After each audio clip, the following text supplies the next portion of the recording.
Viewers, thank you for joining us on Times Now. Prime Minister Narendra Modi's presence in Nagpur today carries profound symbolic weight, coinciding as it does with Gudi Padwa, the Marathi New Year, a festival of renewal, victory and auspicious beginnings. Viewers, this deliberate choice of the date, I've said this before, amplifies the significance of his visit, where he joins RSS chief Mohan Bhagwat to lay the foundation stone for Madhav Netralaya Eye Institute. That's his next stop. The alignment with Gudi Padwa, viewers, underscores a narrative of rejuvenation and triumph, reflecting both, what can easily be said as the cultural resonance of the occasion and the ideological continuity of the Sangh's century-long mission.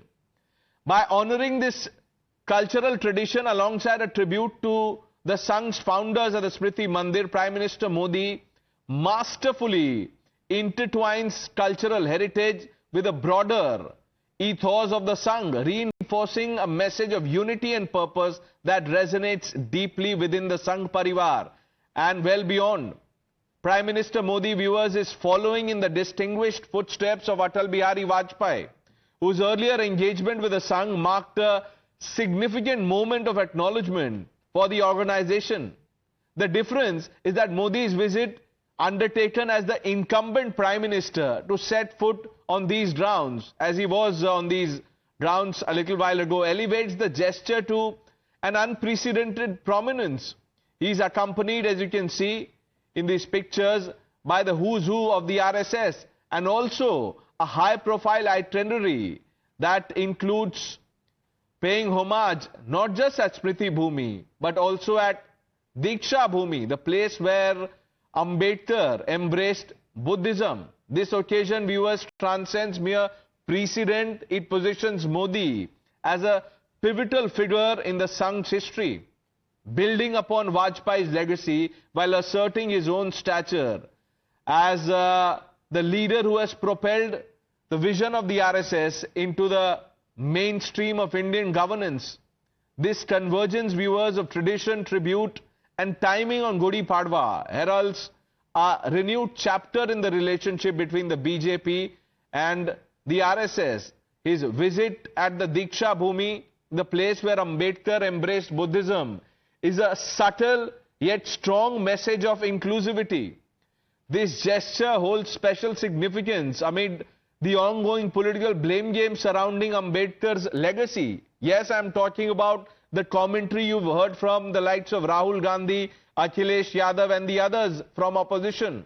By paying tribute to Dr. Ambedkar, Prime Minister Modi is reaffirming his commitment to the ideals of social justice and equality that Dr. Ambedkar championed. In fact, Modi's dedication to Ambedkar's vision extends beyond ceremonial tributes. You would agree when I say that the central government has launched various initiatives aimed at promoting social justice, education and empowerment, aligning with Ambedkar's principles. But what's most important, viewers, is the fact that coinciding as it does with the RSS 100-year celebrations, this act not only reinforces the BJP's narrative of inclusivity, but also seeks to reframe the entire conversation, positioning the BJP as a custodian of a unified national identity that honors both Ambedkar's ideals and its own ideological roots.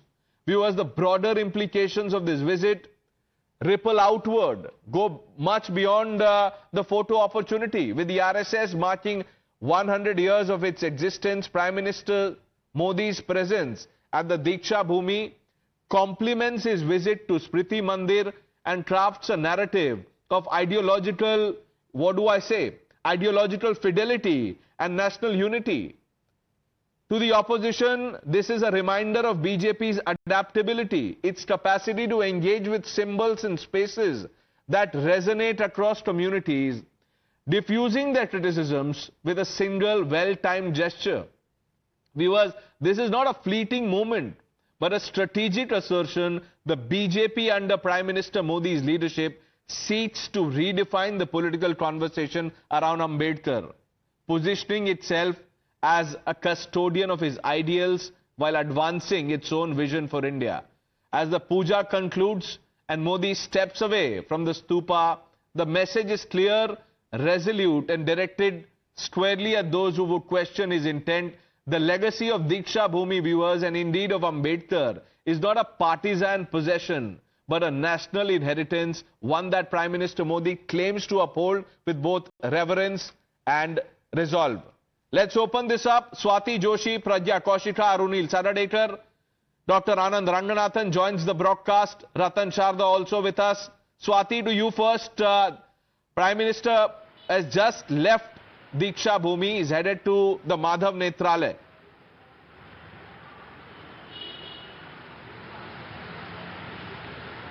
Well, the cavalcade has entered the Netralaya. Let me ask my camera person to pan the camera and show you the visuals. Nagpur is also known as the confluence of ideologies. You have the RSS headquarter here. You also have the Deeksha Bhoomi. And the fact that the Prime Minister is here during the Pratipada program, the Hindu New Year, paying tributes to the RSS founders, paying tributes to Dr. Ambedkar, and now here at the Madhav Netralaya, the significance of the message that is being sent out and the symbolism is not lost on anyone. So on one hand, see how everything comes into picture. The fact that the Prime Minister is here during the Hindu Navavarsh, the fact that the Prime Minister has paid tributes to the founders of RSS. In fact, in the visiting book, the Prime Minister has also spoken about how these two individuals, the co-founders, the first two Sarsangachalaks of the RSS, inspire the RSS Karyakartas every single day. And the fact that he is here, that he is taking part in laying the foundation stone of the extended wing of Madhav Netralaya that was established with the support of RSS, that is dedicated to Mr. Golwalkar, is in fact a message that is also highlighting the work that is being done by RSS. So this also brings to limelight or spotlight the multiple healthcare facilities, the multiple healthcare initiatives that are being undertaken at the level of the state government, the centre, as well as the RSS.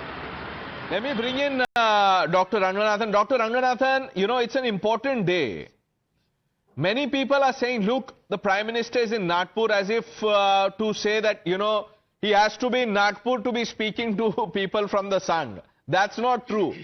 But the point that I'm getting at is that there's a lot of misinformation, misunderstanding around the BJP-RSS relationship, and most of it is deliberate. How would you, like to correct it or present it to our viewers? Good morning, Pranesh, and good morning to my fellow panelists. Look, I heard on Times Now this morning an RSS functionary, senior one, saying there is no difference of ideas and policies between the RSS and Prime Minister Modi. Well, if that is true, then I am disappointed. Because let's be very honest, the ideas and policies of Prime Minister Modi are doing nothing or precious little to remove the discrimination against the Hindus of India. The RSS, I'm afraid, is not playing its role, that of saving Hindus, saving Hindustan. Let me explain. Every politician, Pranesh, is elected on the promise of delivering welfare. And Modi has, over the last 11 years, delivered stunningly on welfare. Toilets have been made 120 million, gas connections 100 million, health cards distributed 350 million, micro loans provided 430 million, homes constructed 40 million, jobs given 85 million, bank accounts open 600 million. Indians are healthier, wealthier, wiser, they're traveling faster, cheaper, they're living safer, longer, being defended better. Inequality has decreased, its lowest Gini coefficient 0.29, stock market highest ever. But there comes a tipping point. And sooner or later, that point is reached first by those who elect and not by those who are elected. There is only so many toilets to be made, so many taps to be connected, so many bank accounts to be opened. And once they are, the voters need something more than basic amenities. That time has come. The RSS has to realize the time has come for Prime Minister Modi to stop discrimination against 1 billion Hindus. Discrimination that is legal, social, educational and constitutional. To address this issue later would be too late. Quite possibly it already is. If Modi's first and second terms were to save Indians, toilets, gas, tap water, loans, bank accounts, health insurance, homes, COVID vaccines, Balakot, the third must be one that saves India. And Pranesh, India cannot be saved if Hindus aren't. The Hindus do not ask for appeasement, they never have. The Hindus do not even mind if people belong to other religions are appeased. All the Hindus ask for is that discrimination carried out against them be ebbed, if not stopped altogether. Is that too much to ask? Just 30 seconds. The proverbial Hindu Rashtra, a rhetorical derisory reference to the dawn of 2014 coined by the left to guilt strip Indians into believing that they were now living in a fascist state where Muslims' rights were being stormed upon by brown-shirted, goose-stepping Hindutva soldiers, has just celebrated 11th anniversary. 11 years of apathy and inaction, of prejudice, of constitutional judicial discrimination, not against Muslims, but against Hindus. Finally, one must ask, why did it take 6 months for the RSS to pass a resolution to save Hindus of Bangladesh? Has a single relief or detention camp being made this side of the border for the Hindus of Bangladesh escaping certain genocide there? Modi hasn't done it, but has the RSS asked him to do it? RSS has to step up and play its role of saving Hindus and Hindustan. I'm sure Ratan Sharda would want to respond to that. But before I bring him in, let's quickly focus on the pictures on the right-hand side. There you go. This is what the Prime Minister has written in the visitor's book after paying his tribute to Dr. Ambedkar at Deeksha Bhoomi. Allow me to read this. Pragya Kaushika and Arunil also with us. In fact, Arunil, why don't you read this for our viewers? Dr. Rakesh Sinha also joins the broadcast. Arunil, what's the Prime Minister's message? Well, Pranesh, at present I'm inside Diksha Bhoomi. Just some time back, PM Modi basically visited over here. This is the local Pandit inside who basically mentioned about the fact what exactly PM Modi did. He paid tribute to Gautam Buddha. He paid tribute to Dr. Babasaheb Ambedkar as well. What is written in this message that PM Modi has given in the remarks book at Diksha Bhoomi? Basically saying Babasaheb Ambedkar के पंच तीर्थों में से एक नागपुर स्थित दीक्षा भूमि में आने का सौभाग्य पाकर अभिभूत हूँ। इस पवित्र स्थल के वातावरण में बाबा साहेब के सामाजिक समसरता, समानता और न्याय के सिद्धांतों का सहज अनुभव होता है। दीक्षा भूमि हमें गरीबों, वंचितों और जरूरतमंदों के लिए समान अधिकार और न्याय की व्यवस्था के साथ आगे बढ़ने की ऊर्जा प्रदान करता है। The second page basically reads, मुझे ये सौभाग्य प्राप्त हुआ है कि मैं दीक्षा भूमि में आ पाया हूँ और इस कालखंड में हम बाबा साहेब अम्बेडकर की शिक्षाओं और मुद्दों पर चलते हुए देश को प्रगति के नए शिखर पर लेकर जाएंगे।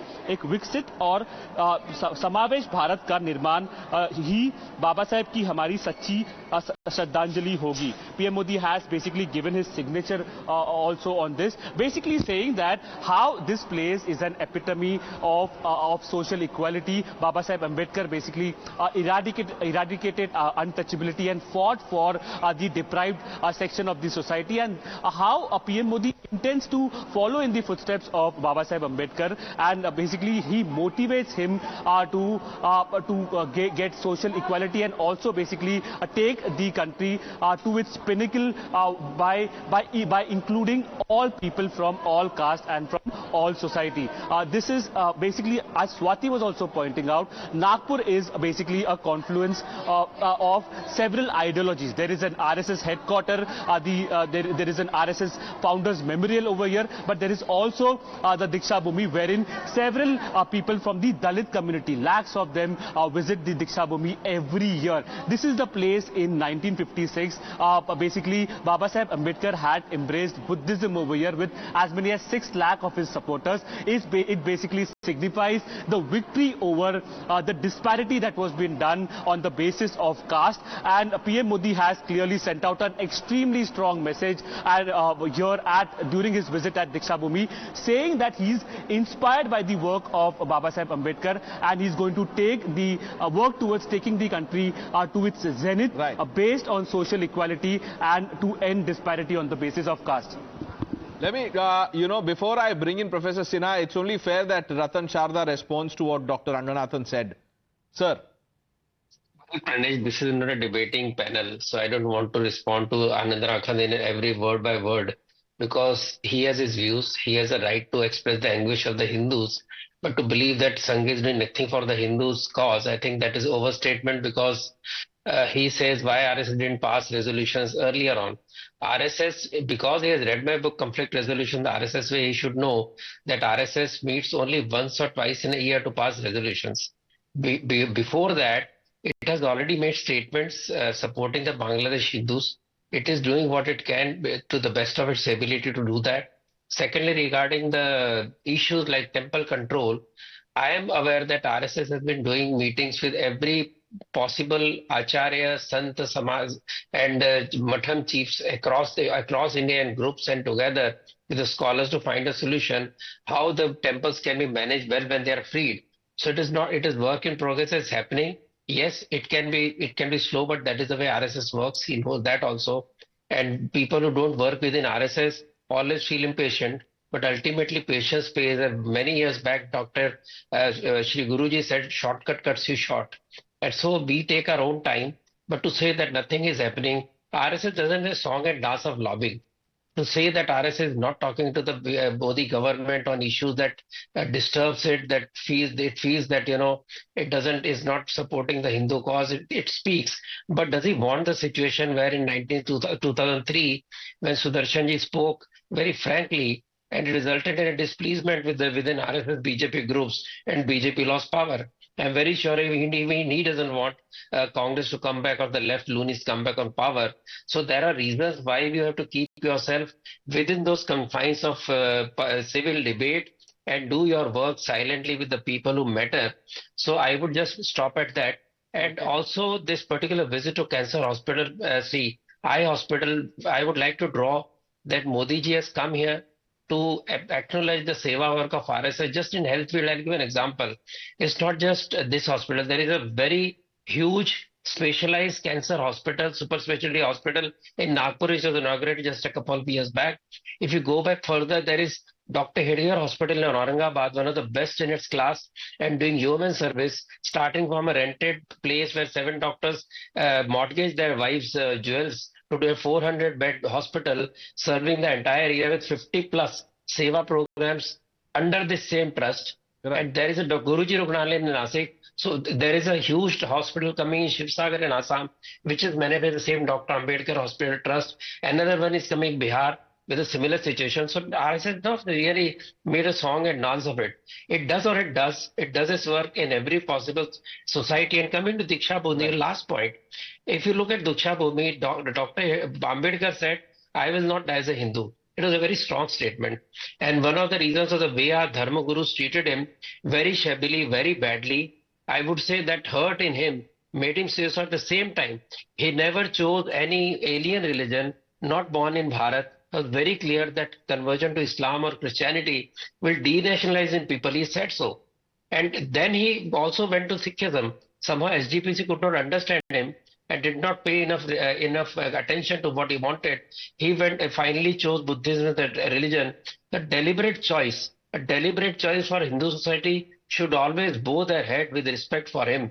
And the way he's isolated during that time, if within the cabinet, within that entire government, and I would just like to add another point. Dattoppan Thengdi, one of the foremost pracharas of RSS ideologue, was an election agent of Dr. Ambedkar and very good junior friend of him. When he was going for this particular conversion, Dattoppan ji said, Doctor ji, hum bhi to wahi kaam karte hai na. At that time he said, you may be doing the same work, but you are too slow for me. And I cannot wait because I am not in good health. Right. So I don't have patience to wait for the way the RSS works. These are all historical facts. And this is the reason we pay such huge respect. Another small example, Kalaram temple, where is a spot from going to Kalaram temple during the Satyagraha, the priest's grandson carried a Dalit on his shoulder inside the Kalaram temple saying that I want to do prayashchit for the way my forefathers disrespected our community, and he is an RSS swamsat. So this is the RSS changes the society, not by talking, but actually behaving. Right. Not that, your comments need any summing up at the end, but to Dr. Ranganathan, I would like to say that patience, sir, patience is the key. वो बोल रहे हैं कि be patient. होगा सब होगा जो आपने बोला है उसका. But sir, I beg your indulgence. Arunil is speaking to someone, but before I bring in Arunil, Professor Rakesh Sinha needs no introduction. He's written among others, a biography of Dr. Hedgewar. Sir, you know, to people who believe that ये देखिए क्या हो रहा है नागपुर में, suddenly Modi has gone there, उनको आप कैसे explain करेंगे मोदी और BJP-RSS relationship? You know, the Prime Minister Modi's visit to RSS headquarters is a landmark in the sense that RSS had been projected as an illegitimate and extra-constitutional organization by the Nehruvians and communist left liberals. And for a long, even writing on the RSS was considered some kind of committing sin. J.A. Curran, an American scholar in 1951, for the first time wrote something on RSS, a very good book. We don't agree every point of his book, but it was a scientific and systematic study, and then RSS was linked with the CIA. In 1972, Anderson wrote 6 series of articles in Economic and Political Weekly. Again, RSS was linked to the CIA. This means there was a messaging in the country. If any scholar would try to understand RSS, he would be declared not only communal, but also a CIA agent. This is the situation. Prime Minister Modi's visit shows that he is the first Swayamsevak and last Swayamsevak. He is a Swayamsevak first, and he also exhibited that there is a unity of thought. You know, the political organization and socio-cultural organization, there is a difference of behavioral difference. There cannot be unity of behavioral action. So there is a unity of thought between RSS and the government, Prime Minister Modi, but there is a diversity of behavior. And the second thing, very important as India's intellectuals are concerned, and here Mohan Bhagwat's remark is very pertinent, that if you want to understand RSS, you have to come closer to the RSS, not by living room discussion or TV discussion or newspaper columns. What are in the newspaper columns and living room or drawing room discussion that don't represent the RSS actually. RSS is an organization which creates the energy through the human beings belonging to the society. It is not an NGO. Depending on the help from the outside money or the government's money. The money is generated from the Swayamsevak, the energy is generated from the Swayamsevak, and then the work. I am giving one example.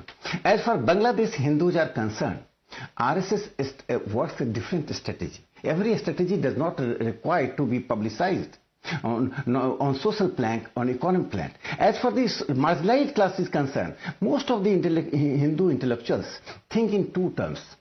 One, they see RSS from the Bolshevik eyes. They have habitual that to see the Communist Party of China, Bolshevik Party which led the revolution. So the cadre based means it would act like the Bolshevik, it would like the Communist Party of China. Quick resolution, cadre section. Second is, or as a cultural organization, they see from the Semitic perspective. What Islamic organization is doing, RSS should do. No, we have our own way to work.